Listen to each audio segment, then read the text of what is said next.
அன்பார்ந்த சகோதர சகோதரிகளை, இயேசு கிறிஸ்து நாமத்தினால உங்களை நான் வாழ்த்துகிறேன். கடந்த 3 வீடியோ நம்ம கடவுள் ஏன் மனிதனானார், கடவுள் எப்படி மனித அவதாரம் எடுத்தாரு,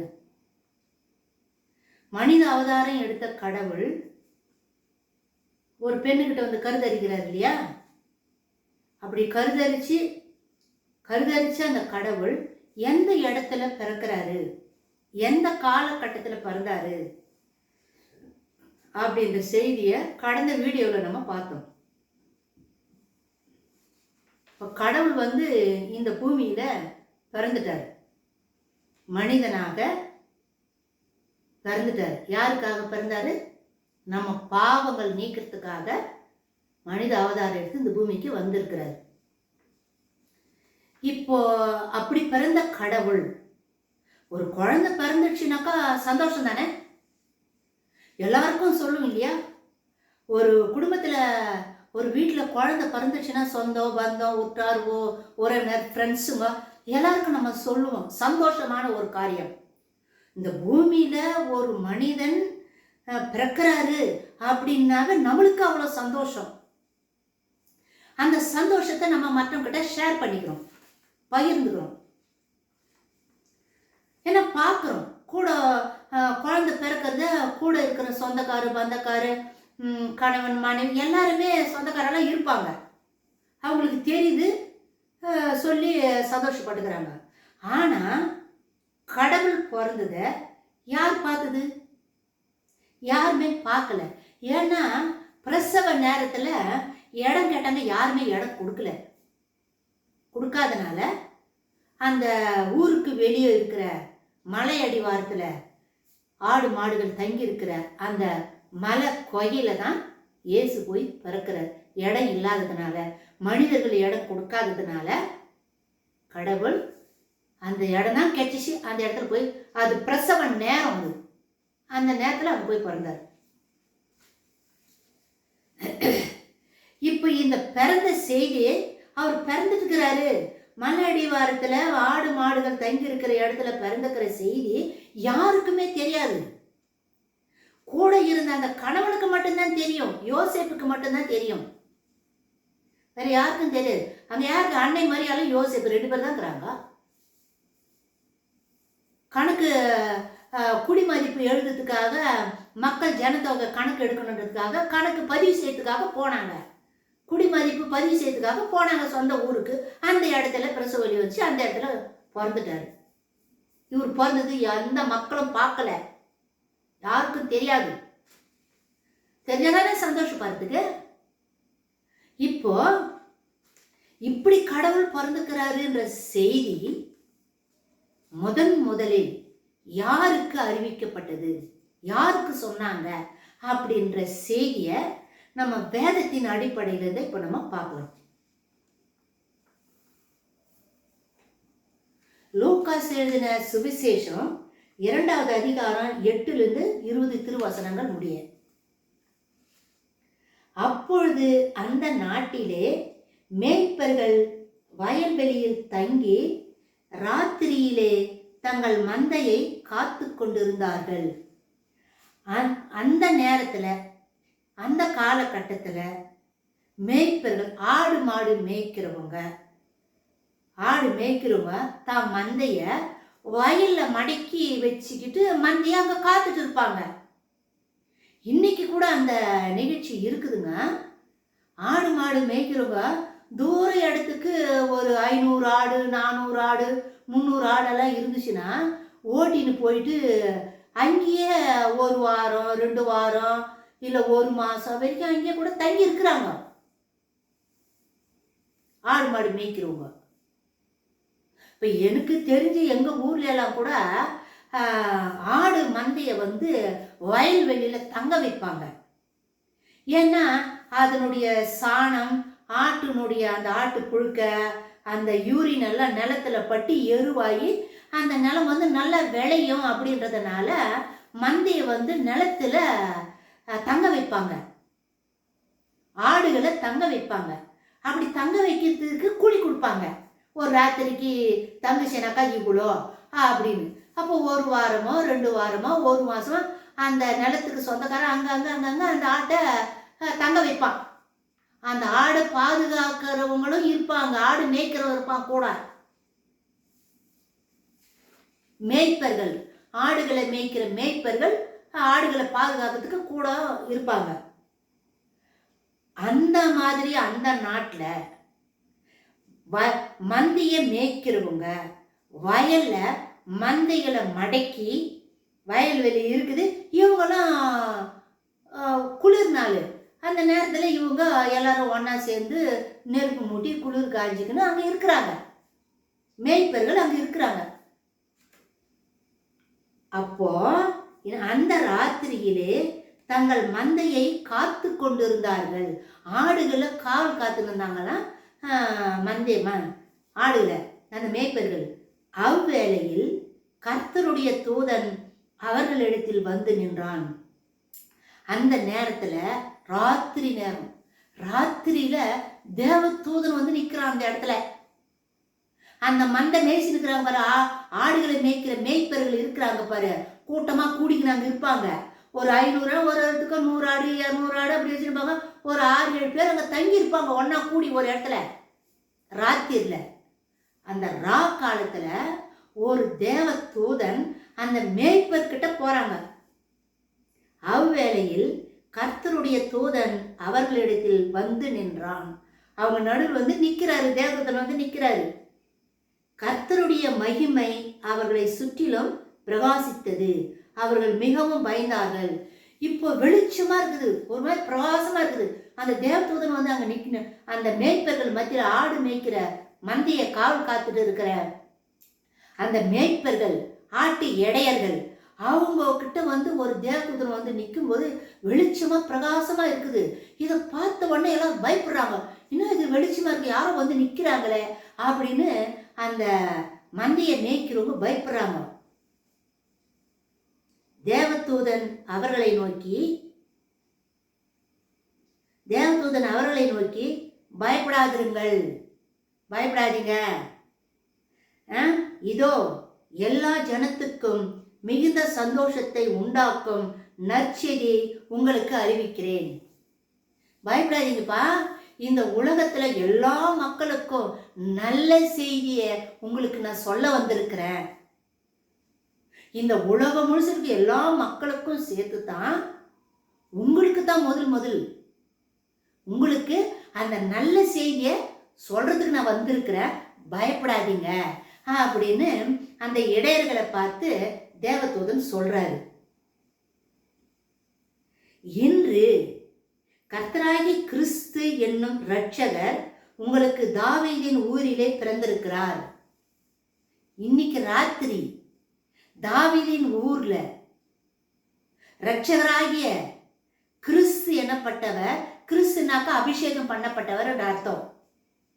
கிறிஸ்து எனப்பட்டவர் தாவீதின் ஊரிலே தாவீதின் ஊர்ல பிறந்துக்கிறாருப்பா அப்படின்ற செய்திய அந்த தேவதூதன் அந்த இடையர்களுக்கு, ஆட்டை காவல் காத்துட்டு இருக்கிற மேய்ப்பர்களுக்கு சொல்றாங்க.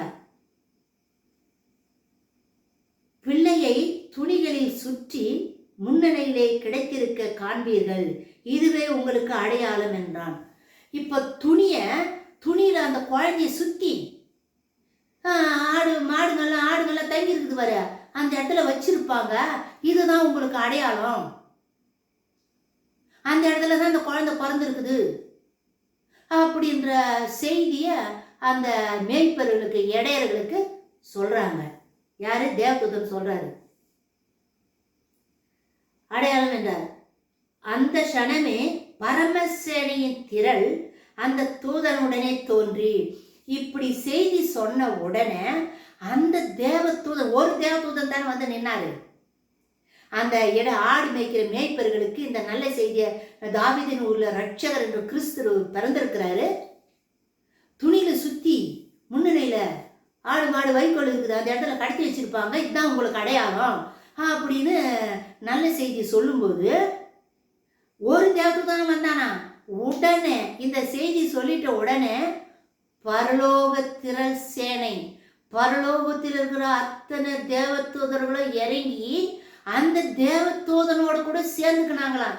சேர்ந்துட்டு என்ன சொல்றாங்க, அட்சரமே பரம சேனையின் திரள் அந்த தூதனுடனே தோன்றி உன்னதத்தில் இருக்கிற தேவனுக்கு மகிமையும் பூமியிலே சமாதானமும் மனுஷர் மேல் பிரியமும் உண்டாவதாக என்று சொல்லி தேவனை துதித்தார்கள்.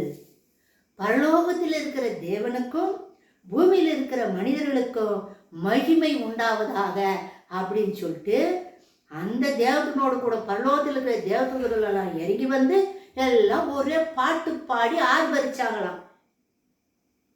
துதித்தார்கள், தேவனை துதித்தார்கள்.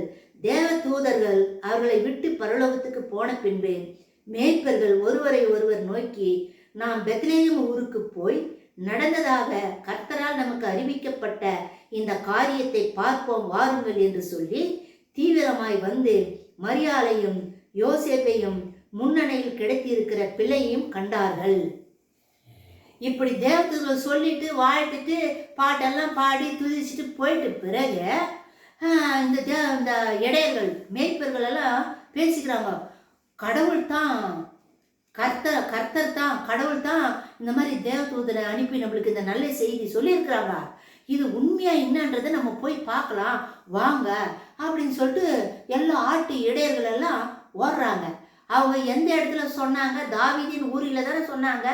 பெத்லேகம், தாவீதின் ஊராகிய பெத்லேகம் பிறந்துக்கிற அந்த இடத்துக்கு இப்போ போகிறாங்க. இவங்க போய் அங்கே யோசேப்பையும் அன்னை மரியாளையும் துணியில் சுற்றி வைக்கோல் மேலே கடத்திட்டு இருக்கிறதையும் தேவதூதன் அடையாளம் சொன்னாங்க இல்லையா. இந்த மாதிரி துணியில் சுற்றி முன்னணியில் அந்த வைக்கோலில் கடத்தி இருப்பாங்க, இதுதான் உங்களுக்கு அடையாளம் அப்படின்னு சொன்னதை இவங்க அதே மாதிரி வந்து பார்க்குறாங்க. அதே மாதிரி துணியில் சுற்றி வைக்கோலில் கடத்திட்டு இருக்குது அந்த குழந்தைய. அங்கே யோசேப்பும் அன்னை மரியாள் 2 பேரும் தான் இருக்கிறாங்க, குழந்தையும் இருக்குது.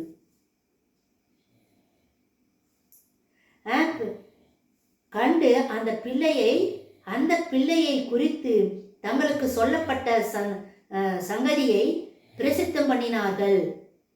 இந்த செய்தியை வந்து தேவதூதர்கள் வந்து இப்படி சொன்னாங்க இல்லையா, அந்த இடையர்களுக்கு, ஆட்டு மந்திய காவல் காக்கிற மேய்ப்பர்களுக்கு. இவங்க போய் பார்த்து உண்மை என்னன்னு தெரிஞ்சிட்டு பிறகு இவங்க போய் மற்றவங்களுக்கு எல்லாருக்கும் சொல்றாங்க இந்த செய்தியை.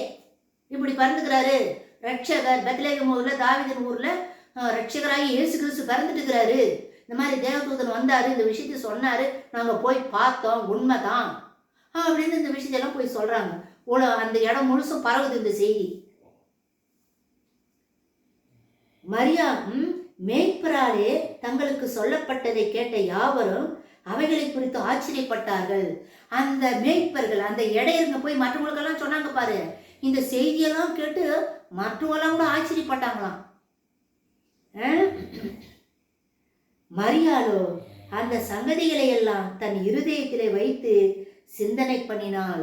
ஆனா அந்த தாய், அந்த குழந்தையை பெற்றெடுத்த தாய், இதெல்லாம் தேவதூதன் இப்படி வந்து சொன்னது, இடையருங்க வந்தது பார்த்தது, இந்த செய்தியெல்லாம் இவங்கெல்லாம் வந்து பார்க்க இதெல்லாம் அன்னை மரியாள் பார்த்து எல்லாத்தையும் யோசனை பண்ணி தன் இருதயத்தில் சிந்தனை பண்ணி இருக்கிறாங்க. மேய்ப்பர்களும் தங்களுக்கு சொல்லப்பட்டதின்படியே கேட்டு கண்ட எல்லாவற்றையும் எல்லாவற்றுக்காகவும் தேவனை மகிமைப்படுத்தி துதித்துக் கொண்டு திரும்பி போனார்கள். அப்போ இந்த செய்தியை கேட்ட உடனே அந்த மேய்ப்பர்கள் எல்லாம் சந்தோஷமா ஆண்டவரை துதித்து கொண்டு திரும்பி போனார்கள் அப்படின்னு லூக்கா செய்தின சுவிசேஷத்துல நம்ம 2வது அதிகாரம் 8லேருந்து 20 வசனங்களை நம்ம இதை பார்த்தோம். இப்போ இத ஏன் முதல்ல இந்த செய்தியை இடையர்களுக்கு, மேய்ப்பர்களுக்கு போய் சொல்லணும், என்ன காரணம் அப்படின்னு சொல்லி சொன்னா, மேய்ப்பர்கள் ஆடு மாடு மேய்க்கிற தொழில் வந்து இழிவான தொழில். அந்த நாட்டுல இப்ப மந்தியை ஆடு மேய்க்கிறதும் மாடு மேய்க்கிறதும் ஒட்டகை மேய்க்கிறதும் மற்ற மந்தைகளை மேய்க்கிறவங்கெல்லாம் கேவலமான தொழில், இழிவான தொழில். அவங்கள கேவலமா தாழ்த்தப்பட்டவங்களா, ஒதுக்கப்பட்டு ஓரங்கட்டப்பட்டவங்களா நினைக்கிறது. அப்பேற்பட்டவங்களை வந்து உள்ள சேர்த்துக்க மாட்டாங்க. இவங்க அடிமைகள், தீண்டத்தகாதவங்க, பாவிங்க, இவங்கெல்லாம் நம்ம வீட்டுக்குள்ள வந்துடக்கூடாது, இவங்கெல்லாம் வெளியே நிற்கணும், ஒதுக்கப்பட்டவங்க, ஓரங்கட்டப்பட்டவங்க, தீட்டானவங்க அப்படின்னு சொல்லிட்டு அந்த மாதிரி ஆளுங்க தான் இந்த மாதிரி தொழிலை செய்வாங்க அப்படின்றது அந்த நாள்ல இருந்த வழக்கம். அப்போ ஏன் இடையர்களுக்கு போய் சொன்னாரு அப்படின்னா, அந்த ஆடு மாடு மேய்ச்சிட்டு இருந்தாங்க பாரு இடையர்கள், அவங்க எந்த ஆடு மாடு மேய்ச்சிட்டு இருந்தாங்க அப்படின்னா, எருசலேம் தேவாலயத்துல பாஸ்கா பண்டிகை கொண்டாடுறதுக்காக ஆடுகளை கொண்டு வந்து பலி செலுத்துவாங்க. அப்போ ஒரு நாளைக்கு பாஸ்கா பண்டிகைக்கு மட்டுமே 2,56,000 ஆடுகள் பலி செலுத்தப்படும்னு வரலாறு சொல்லுது. அப்போ ஒவ்வொரு நாளும் பாவ நிவாரண பலி அந்த தேவாலயத்தில் நடந்துக்கிட்டே இருக்கும். அப்போ என்ன பண்ண, நிறைய பேர் ஆடு வந்து காணிக்கை கொடுப்பாங்க, கடவுளுக்கு ஆஃபர் காணிக்கை கொண்டு வந்து கொடுப்பாங்க. அப்போ அந்த தேவாலயத்தில் இருக்கிற பிரதான ஆசாரியர்கள், மூப்பர்கள், வேத பாரகர்கள், சதுசேயர், பரிசேயர், இவங்க எல்லாருமே இந்த ஆடு மாடுகளை மேய்க்கிறதுக்குன்னு, இது வந்து இழிவான தொழில் தானே, அப்ப யார் போய் இதை மேய்ப்பா அப்படின்னு சொல்லி சொன்னா, அந்த தேவாலயத்திலேயே ஒரு சிலர் வந்து கடவுளுக்கு நீ போய் வேலை செய்யி அப்படின்னு சொல்லி பொருத்தனை பண்ணி கோயிலுக்கு அந்த தேவாலயத்துக்கு அனுப்பிடுவாங்க. அந்த மாதிரி அனுப்பப்பட்டதான் சாமுவேல். பழைய ஏற்பாட்டில் வந்து அண்ணாள் வந்து குழந்தை இல்லாமல் அழுந்திருந்து அண்ணாளுக்கு குழந்தை வந்து அவன் வேண்டுதல் பண்ணிக்கினான், இந்த மாதிரி எனக்கு குழந்தை பிறந்துச்சுனாக்கா உன் தேவாலயத்திலேயே உன்னுடைய பணி செய்யறதுக்காக அந்த குழந்தைய நான் அர்ப்பணம் பண்ணிடுறேன் அப்படின்னு சொல்லிட்டு பழைய ஏற்பாட்டில் அண்ணாள் பொருத்தனை பண்ணிக்கிறதுனால ஒரு ஆண் குழந்தை, அந்த குழந்தை தான் சாமுவேல் தீர்க்கதரிசி, நம்ம வேதத்தில் படிக்கிறோம். அந்த மாதிரி தேவாலயத்தில் கொண்டு போய் விடப்பட்ட அந்த மக்கள் தான் தேவாலயத்துக்கு பலி செலுத்தத்துக்கு கொண்டு வந்து கொடுக்குறாங்க பாரு ஆடுகளை, அந்த ஆடுகள் எல்லாம் கொண்டு போய் மேய்ச்சிட்டு இருந்தாங்க. இந்த அடிமைகள், இழிவாய் எண்ணப்பட்டவங்க, ஆடு மாடு மேய்க்கிறது கேவலமான தொழில், ஒதுக்கப்பட்டு ஓரங்கட்டப்பட்டு தீட்டு என்று எண்ணப்படு மற்ற மனிதர்களால புறக்கணிக்கப்பட்ட மக்கள், அந்த மக்களுக்கு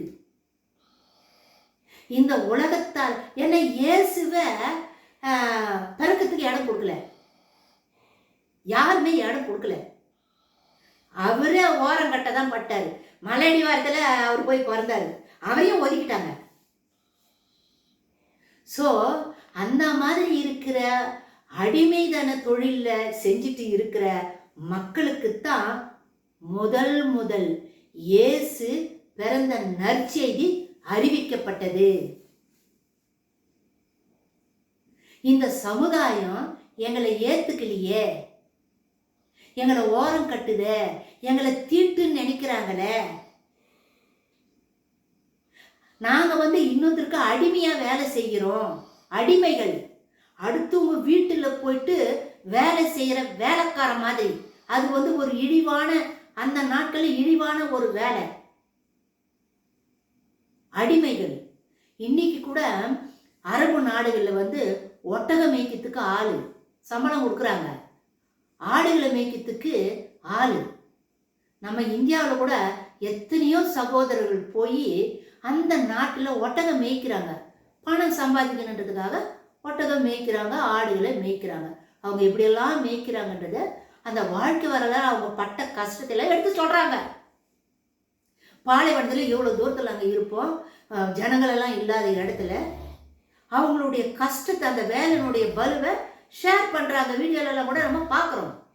அதே மாதிரி தான் அந்த நாளில் கூட தேவாலயத்தில் அடிமைகளாக கொடுக்கப்பட்ட அந்த மக்கள் தான் அந்த தேவாலயத்தில் இருக்கிற ஆடுகளை கொண்டு போய் மேய்ச்சிடுவாங்க.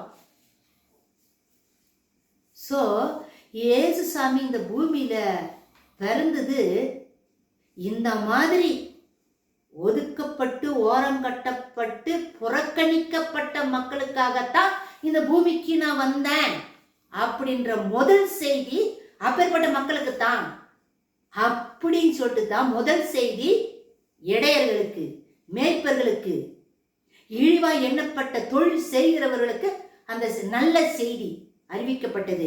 இந்த பூமியில கடவுள் பிறந்தாரு அப்படின்ற அந்த மாபெரும் செய்திய ஒதுக்கப்பட்ட மக்களுக்குத்தான் முதல் அறிவிக்கப்பட்டது. இன்னொரு உதாரணம் உங்களுக்கு சொல்றேன் பாருங்க, நீங்க புரிஞ்சுக்குவீங்க. கானா ஊர் கல்யாணத்துல இயேசுசாமி தண்ணீரை ரசமா மாத்தினாரு. கானா ஊர் கல்யாணத்துக்கு இயேசுசாமியும் அவங்க அன்னை மரியாளு கூட சொந்த பந்தங்கள்லாம் எல்லாரும் போய்க்கிறாங்க. அந்த திருமணத்துக்கு அழைப்பு கொடுத்ததுனால போனாங்க. அந்த திருமணத்துக்கு போன பிறகு அந்த திருமணத்துல முதல் முதல் முதல் முதல் சாப்பிட்ற முதல் பந்தி யாருன்னா நல்லா வசதி படைச்சவங்க, நல்லா பணக்காரு, அந்த மாதிரி இருக்கிறவங்க முதல் பந்தி சாப்பிடுவாங்களாம்.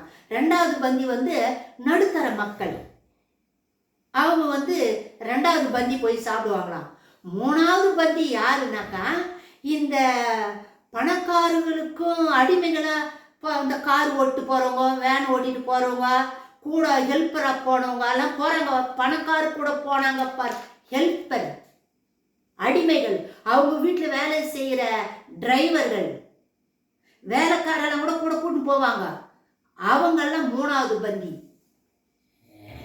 இந்த முதல் பந்திக்கு ரசம் இருந்துச்சு, ரெண்டாவது பந்திக்கு ரசம் இருந்துச்சு, மூணாவது பந்திக்கு தான் ரசம் இல்லை, திராட்சை ரசம் காலி ஆயிடுச்சு. அப்பதான் அன்னை மரியாள் தான் பிள்ளைகிட்ட சொல்றாங்க, இந்த மாதிரிப்பா ரசம் தீர்ந்துச்சுப்பா, இந்த மாதிரி ஜனங்கள்லாம் இருக்கிறாங்க, என்ன செய்யறது, நீ செய்ய வேண்டியது செய்ய அப்படின்னு அன்னை மரியாள் இந்த குறைய கொண்டு போய் தான் மகன் கிட்ட ஏன்னா இந்த மகன் தெய்வம்னு நமக்கு தெரியும், கடவுள் தான் தான் வயிற்றுல பிறந்து வளர்ந்துக்கிறது தெரியும் நமக்கு. அதனால தன் மகன் கிட்ட கடவுள் கிட்ட சொன்னாக்கா இந்த குறையை நீக்குவாரு அப்படின்ற விஷயத்தினால அந்த அம்மா போய் இயேசு கிட்ட சொல்றாங்க. இயேசுசாமி அந்த அம்மாவுடைய செய்தியை கேட்டு தண்ணிய ரசமா மாத்துறாரு. அது முதல் பந்தி ரெண்டாவது பந்தி சாப்பிட்ட ரசத்தை விட இது ரொம்ப உயர்தரமான ரசமா இருந்துச்சாம். அப்ப அந்த ரசத்தை கொண்டு போய் கல்யாண மாப்பிள்ளை கிட்ட கொடுக்குறாங்க, குடிச்சு பாருங்கன்னு. குடிச்சு பாரு, இவ்வளோ நல்ல ரசத்தை இவ்வளோ நாள் நீங்க வச்சுட்டு கம்மியா ருசி இல்லாததை முதல் பந்தி பரிமாறிக்கிறீங்களே அப்படின்னு அந்த திருமணம் செஞ்ச அந்த திருமணத்துக்காரர் கேட்குறாங்க. அந்த கல்யாணத்தை நடத்தி வைக்கிறவங்க கல்யாண வீட்டுக்காரர் கேட்குறாங்க, எங்க வச்சிருந்தீங்க இவ்வளோ நாள் இந்த நல்ல திராட்சை ரசத்தை? அந்த தண்ணியை ரசமா மாத்தது அந்த தண்ணி கொண்டு ஜாடியில ஊத்த அனுப்புறேன் அவங்களுக்கு மட்டும்தான் தெரியும். ஏன்னா அவங்களும் வேலைக்காரங்க தான், பந்தி பரிமாறுங்க, இவங்களாம் கூட வேலைக்காரத்தான், அடிமைகள் தான் இவங்களாம் கூட. சோ ஆண்டவர் முதல் அற்புதத்தை யாருக்கு செஞ்சு காட்டினார்னா எல்லாராலும் ஒதுக்கப்பட்டு தாழ்த்தப்பட்டு புறக்கணிக்கப்பட்டு பின்தங்கி இருக்கிறாங்க சமுதாயத்தினால அந்த ஜனத்துங்களுக்கு தான் முதல் அற்புதம் தண்ணியை ரசமா மாத்தி காட்டுது. அப்படின்னா என்ன அர்த்தம்னா இந்த மாதிரி அனாதைகளுக்கு, பரதேசிகளுக்கு, திக்கற்றவர்களுக்கு, ஆதரவற்றவர்களுக்கு, ஒதுக்கப்பட்டு ஓரங்கட்டப்பட்டு கண்ணீர் வழிச்சு துக்கித்து கொண்டு கண்ணீரும் கவலையுமாய் இருக்கிற மக்களுக்கு தம்மா நான் வந்திருக்கிறேன், நான் பிறந்திருக்கிறேன், சமாதானத்தை கொடுக்கறதுக்கு நான் வந்திருக்கிறேன் அப்படின்னு இயேசுசாமி அவருடைய பிறப்பின் செய்தி முதல் அடிமைகளுக்குத்தான் அறிவிக்கப்பட்டது. இடையர்கள் அடிமை லிஸ்ட்ல வராங்க. கூடமுடையறவங்க, தச்சு வேலை செய்யறவங்க, ஆடு மாடு மேய்க்கிறவங்க, பிறகு வீட்டில் போயிட்டு வேலை செய்யறவங்க, இவங்கெல்லாம் அடிமைகள், அடிமை லிஸ்ட்ல வரவங்க இவங்கெல்லாம். சோ முதல் செய்தி இந்த அடிமைகளுக்குத்தான் அறிவிக்கப்பட்டது. நாங்கெல்லாம் ஒஸ்தி, எல்லாம் மட்டம், நாங்க உயர்ந்தவங்க, நீ தாழ்ந்தவா, எங்களுக்கு தான் எல்லாம் ஞானம் அறிவு இருக்குது, உனக்கு ஒண்ணுமே கிடையாது, என் கால் கீழே போறக்கணும், கர்மம் கர்மம் கர்மம் கிடைச்சி எங்களுக்கு நீ படிப்படை செஞ்சாதான் உன் கர்மம் போவோம் அப்படின்னு இந்த உலக சித்தாந்தம். அதை தலைகீழ மாத்தினாரு இயேசுசாமி. சாத்தானால உருவாக்கப்பட்ட இந்த நுகத்தடிகளை, அடிமைன்ற நுகத்தடியை இயேசுசாமி உடைக்கிறதுக்கு வந்துக்கிறேன். நான் உடைக்கப்பட்டு அந்த சங்கிலிகளை உடைத்து எறிந்து விடுதலை கொடுக்க வந்திருக்கிறேன். எல்லா மக்களுடைய பாவங்களை நீக்கி ரட்சிப்பு கொடுக்கறதுக்கு வந்திருக்கிறேன், விடுதலை கொடுக்கறதுக்கு வந்திருக்கிறேன் அப்படின்ற உள் செய்தி, உள் கருத்து தான் முதல் இயேசுனுடைய பிறந்த செய்தி அடிமைகளாய் இருக்கிற இடையர்களுக்கு, மேய்ப்பர்களுக்கு அறிவிக்கப்பட்டது. பரலோகத்திலிருந்து வந்த தூதர்கள் போய் சொன்னாங்க. இந்த பூமியில் இருக்கிற எந்த மனுஷனும் போய் சொல்லல, பரலோகத்தில் இருக்கிற தேவ தூதர்கள் வந்து சொல்றாங்க அந்த செய்தியை, நல்ல செய்தியை இந்த பூமியில் இருக்கிற அடிமைகளுக்கு, இடையர்களுக்கு. ஸோ நம்மளும் இதை நம்ம வாழ்க்கையிலையும் நம்ம எப்படி இருக்கிறோம், நம்மளுடைய மனநிலை எப்படி இருக்கு, அடுத்தவங்களை நம்ம எப்படி நினைக்கிறோம். வசதிக்கார, பணம் படைச்சவனை, படிப்பறிவு உள்ளவனை, நல்லா உயர்ந்த அந்தஸ்தில் இருக்கிறவங்கள, சமுதாயத்தில் பேரும் புகழும் பெற்றவங்களுக்கு நம்ம எப்படி ஒரு மரியாதை கொடுக்குறோம். ஒன்றுமே இல்லாத, பேர் புகழ் இல்லாத அனாதைகளாக, ஆதரவு இல்லாம, அன்பு இல்லாம, புறக்கணிக்கப்பட்டு, உண்ண உணவில்லாம, உடுத்த உடை இல்லாம, இருக்க இடம் இல்லாம பரிதவித்து கொண்டிருக்கிற பரதேசிகளுக்கு நம்ம என்ன செய்யறோம், நம்ம எப்படி நினைக்கிறோம் அவங்கள. இயேசு கிறிஸ்துவினுடைய பிறப்பின் செய்தி அடிமைகளுக்கு தான், சமுதாயத்தில் ஓரங்கட்டப்பட்ட மக்களுக்கு தான் இந்த மாதிரி செய்தி போய் சொல்லப்பட்டது. அந்த மனநிலை இயேசுசாமி பிறக்கும் போது சமுதாயத்தில், மக்கள் மத்தியில் என்ன மனநிலை இருந்துச்சோ அதே மனநிலை இன்னைக்கு நம்ம நாட்டிலையும் இருக்குது. நம்ம நாட்டிலையும் இருக்குது. நம்ம கிறிஸ்துவுக்காக வேதத்தை படிக்கிறோம், வார்த்தையை படிக்கிறோம். நம்ம எப்படி இருக்கிறோம், நமக்குள்ளே இருக்கிற மனநிலை கிறிஸ்துவின் மனநிலை இருக்குதா, கிறிஸ்துவின் சிந்தை இருக்குதா, நான் எப்படியா வாழறேன், என்னுடைய பார்வை சமுதாயத்துல மக்களை பார்க்கும்போது என் பார்வை இயேசுனுடைய பார்வையா இருக்குதா. இயேசு மக்களை தேடி போனாரே, நான் போறேனா, எனக்குள்ள இருக்கிறத நான் பகிர்ந்து கொடுக்கறேனா, எனக்குள்ள எவ்வளோ ஐஸ்வர்யங்களை ஆண்டவர் வச்சிருக்கிறாரு, எவ்வளோ தாளங்களை வச்சிருக்கிறாரு, எனக்குள்ளத மற்றவங்களோடு கூட நான் ஷேர் பண்றேன்னா, பகிர்ந்து வாழறேன்னா. காக்காய்க்கு கொஞ்சம் சாதம் வச்சா அது காக்கான்னு கூப்பிட்டு தான் போய் அந்த சாதத்தை தன் இனத்தை கூப்பிடுது. அது எல்லாம் ஒன்னா சேர்ந்து சாப்பிடலான்னு. காக்காய்க்கு இருக்கிற அந்த பகிர்தல், கூப்பிட்டு சாப்பிட்ற அந்த குணம் மனிதர், முக்கியமா கிறிஸ்தவர்களுக்கு, நமக்கு இருக்குதா? அதை நம்ம யோசிக்கணுமா.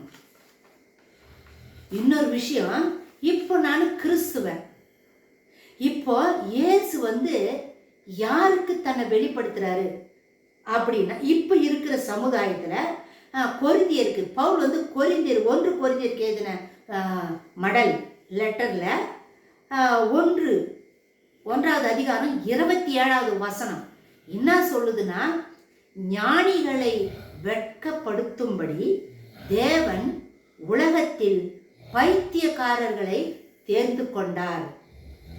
பலமுள்ளவர்களை வெட்கப்படுத்தும்படி தேவன் உலகத்தில் பலவீனமானவைகளை தேர்ந்து கொண்டார். 28வது வசனம், உள்ளவைகளை அவமாக்கும்படி உலகத்தில் இழிவானவைகளையும் அற்பமாய் எண்ணப்பட்டவைகளையும் இல்லாதவைகளையும் தேவன் தெரிந்து கொண்டார். ஏன் தெரிந்து கொண்டார்? மாம்சமான எவனும் தேவனுக்கு முன்பாக பெருமை பாராட்டாதபடி அப்படி செய்தார்.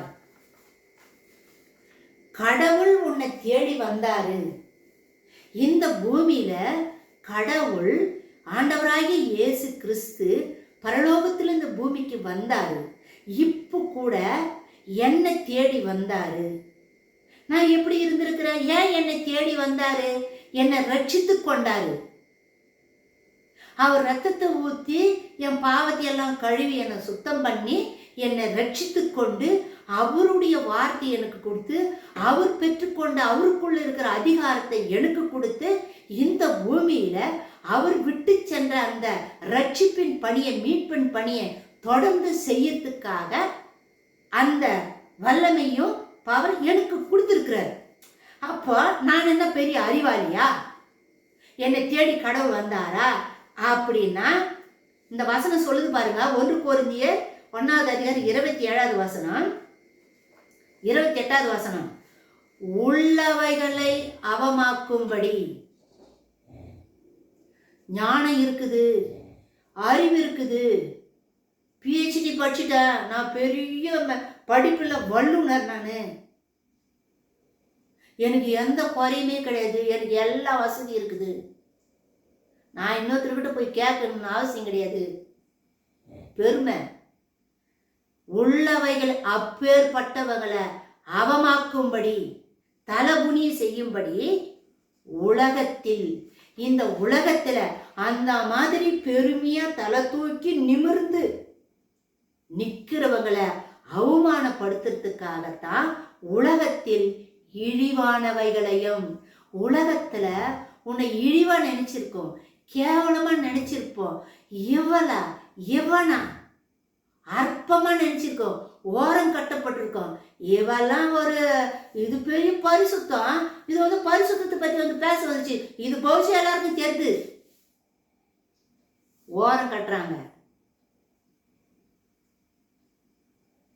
இழிவானவைகளையும் அற்பமா எண்ணப்பட்டவைகளையும் உன்னை கேவலமா நினைச்சிருப்பாங்க. இந்த பூமியில உன் சொந்தம், பந்தம், குடும்பம், உன் உற்றார், உறவினர், உடன் பிறந்தோர் எல்லாருமே உன்னை இழிவா நினைச்சிருப்பாங்க.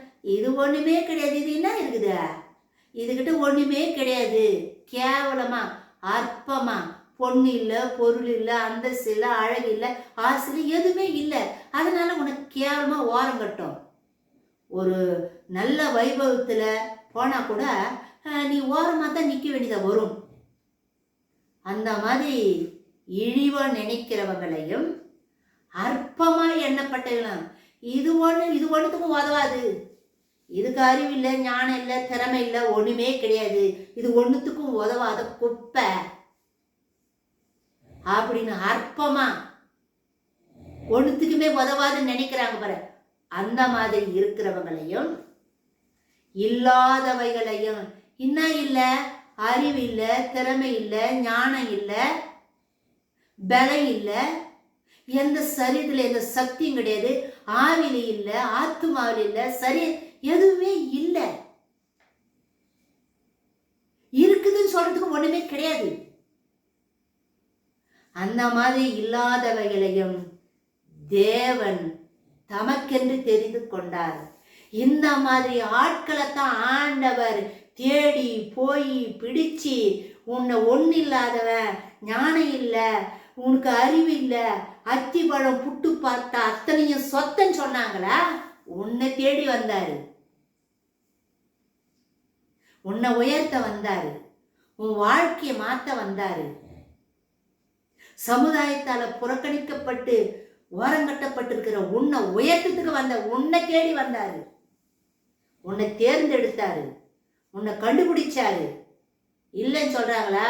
என் வல்லமை கொடுக்குறேன், என் பலத்தை கொடுக்குறேன், என் ஞானத்தை கொடுக்குறேன், என் ஆசீர்வாதத்தை கொடுக்குறேன், எல்லாம் எனக்குள்ளது எல்லாமே உனக்கு தரேன். இல்லாதவைகளையும் தேவன் தமக்கென்று தெரிந்து கொண்டார். இன்னைக்கு ரட்சிக்கப்பட்ட ஒவ்வொருத்தரும் மேன்மை பாராட்டணும்னா, எனக்கு எல்லாமே இருக்குது, ஞானம் இருக்குது, அறிவு இருக்குது, பணம், அந்தஸ்து எல்லாம் இருக்குதுன்றதுனால கடவுள் தேடி வரல. எதுவுமே இல்லை. நான் ஒரு பாவி, பாவம் செஞ்ச மகா பெரிய பாவி. மேரி மேக்தலின், சமாரிய பெண், தண்ணி கூட தூக்கி தண்ணி எடுத்து வந்தால சமாரிய பெண், சமுதாயத்துக்கு ஏன் அவன் மத்திய நேரத்தில் வந்தா தண்ணி எடுத்துக்க? சமுதாயத்தில் அவ ஒரு விபச்சாரி, ஏத்துக்கல, கேவலமா பேசிச்சு அவளை. மேரி மேக்தலின், அவ 7 பிசாசு பிடிச்சவ, அவ ஒரு விபச்சாரி. இவ வீட்டுல போயிட்டு இவ வந்து தொடராளே, காலை பாய்களெல்லாம் வந்து தொடலாமா? பரிசேயர் கேட்டாங்க. சோ கடவுள் இந்த பூமிக்கு எதுக்கு யாருக்கு முக்கியமா வந்துக்கிறாருன்னா, உள்ளவைகளை அவமாக்கும்படி உலகத்தில் இல்லாதவைகளையும் அற்பமா எண்ணப்பட்டவைகளையும் இல்லாதவைகளையும் தேவன் தமக்கென்று தெரிந்து கொண்டார். சோ உங்களுக்கு முன்னாடி நின்று இப்படி இயேசு கிறிஸ்துனுடைய பிறப்பின் செய்தியை இந்த வீடியோ மூலமா, யூடியூப் மூலமா உலகம் முழுவதும் இந்த செய்தி அறிவிக்கப்படுது அப்படின்னா நான் திறமையானவர் நினைக்கிறீங்களா? கிடையாதுங்க. 1 கொரிந்தியர் 1வது அதிகாரம் 28வது வசனத்தின்படி, ஓரம் கட்டப்பட்டவா, ஒதுக்கப்பட்டவா, புறக்கணிக்கப்பட்டவா, சொந்த வந்த மக்களால ஏற்றுக்கொள்ளப்படாம தீட்டுன்னு ஒதுக்கப்பட்ட என்னை தேடி வந்தாருங்க. என்னை தேடி வந்தாரு. சொந்த பந்தம் என்னை ஏத்துக்கல, அற்பமா நினைச்சாங்க. என் சொந்த தகப்பனுடைய சாவை எனக்கு சொல்லாம எடுத்துட்டாங்க. எந்த அளவுக்கு என்னை ஒதுக்கிருப்பாங்க பாருங்க. சோ இன்னைக்கு அந்த மாதிரி ஆட்களை தேடிதான் இயேசு வந்து நம்மளை ஆறுதல் படுத்தி அவர் வல்லமையும் பலத்தையும் நம்மளுக்கு கொடுத்து அவர் ஆவியினால நம்மளை நிரப்பி நம்மளை அபிஷேகம் பண்ணி அவருக்கு உகந்த பாத்திரமா எடுத்து பயன்படுத்திட்டு வராருங்க. இதை நினைக்கும் போது இந்த பூமியில நான் உயிரோடு இருக்கிற வரைக்கும் என் இயேசு ராஜாதி ராஜாவுக்கு நன்றி சொன்னா கூட பத்தாதுங்க. இயேசு பரலோகத்தில் இருக்கிற தெய்வம் இந்த பூமிக்கு வந்து என்னை தேடி வந்தாரு. என்னை தேடி இயேசு வந்தார், எந்தன் வாழ்வை மாற்றி விட்டார். மகளானேன், நான் மகளானேன், மகளானேன், நான் மகளானேன். இயேசு கிறிஸ்துவின் தழும்புகளால் சுகமானேன், சுகமானேன். என்னை தேடி இயேசு வந்தார், எந்தன் வாழ்வை மாற்றி விட்டார். என்னை தேடி வந்தாருங்க. பரலோகத்தில் இருக்கிற தெய்வம் இந்த பூமியில மனிதனை தேடி வந்தாருங்க. மனிதனுடைய பாவத்தை நீக்கி கழுவி சுத்தம் பண்ணி அவனை தான் இருக்கிற இடத்துலயே கொண்டு போய் சேர்க்கணுன்றதுக்காக தன் உயிரை கொடுத்து தன் ஜீவனை இழந்து நம்மளை மீட்டு எடுக்கிறதுக்காக வந்த தெய்வம், வாழத்துக்காக வந்த தெய்வம் இல்லை, நம்மளை மீட்டு எடுக்கிறதுக்கு அவர் உயிர் கொடுக்க வந்த தெய்வம். இந்த தெய்வத்தை உலகம் முழுவதும் பறைசாற்றாம இருக்கவே முடியாதுங்க. அவருடைய அன்பு, அவருடைய கருணை, இரக்கம் நம்மளை அப்படியே கவ்வி இழுக்கும். யாரெல்லாம் அவரை நம்பி வராங்களோ அத்தனை பேருக்குமே, இவங்க அவங்க கிறிஸ்துவ, இந்து, முஸ்லிம், ஜெயினம் கிடையாது, இந்த உலகத்தில் இருக்கிற அத்தனை மக்களுக்கும் இயேசு பிறந்தாரு, இந்த பூமிக்கு வந்தாரு. தனிப்பட்ட ஒரு குரூப்புக்கு கிறிஸ்தவனுக்கு மட்டும் கிடையாது, உலகத்தில் இருக்கிற அத்தனை மனிதனுக்கும் பாவத்திலிருந்து விடுதலையாக்க வந்த தெய்வம் தான் இயேசு கிறிஸ்து இந்த பூமியில மனிதனாய் பிறந்தார்.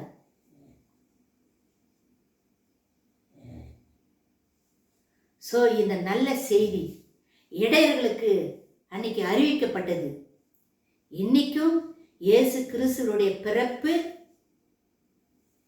அவரு ஏன் பிறந்தாரு அப்படின்ற செய்தியெல்லாம் இப்ப நம்ம வீடியோ மூலமா நம்ம பேசியிருக்கிறோம். இந்த செய்திகளெல்லாம் நம்மளுக்கு ஆறுதலா இருக்கும்.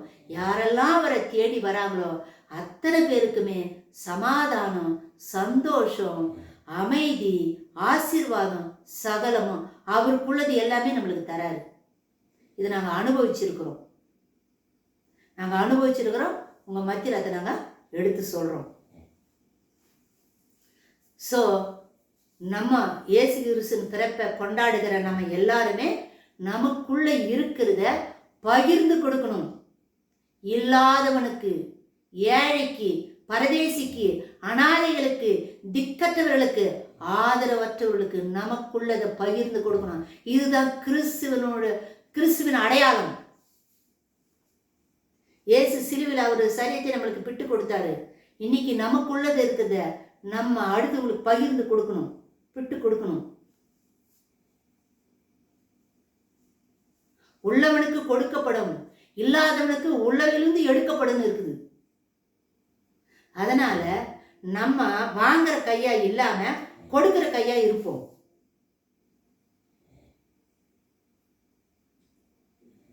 இந்த செய்தியை, கிறிஸ்துவனுடைய நற்செய்தி, பிறப்பின் செய்தியை உங்க ஃப்ரெண்ட்ஸுங்களுக்கு ஷேர் பண்ணிக்கங்க, சொல்லுங்க.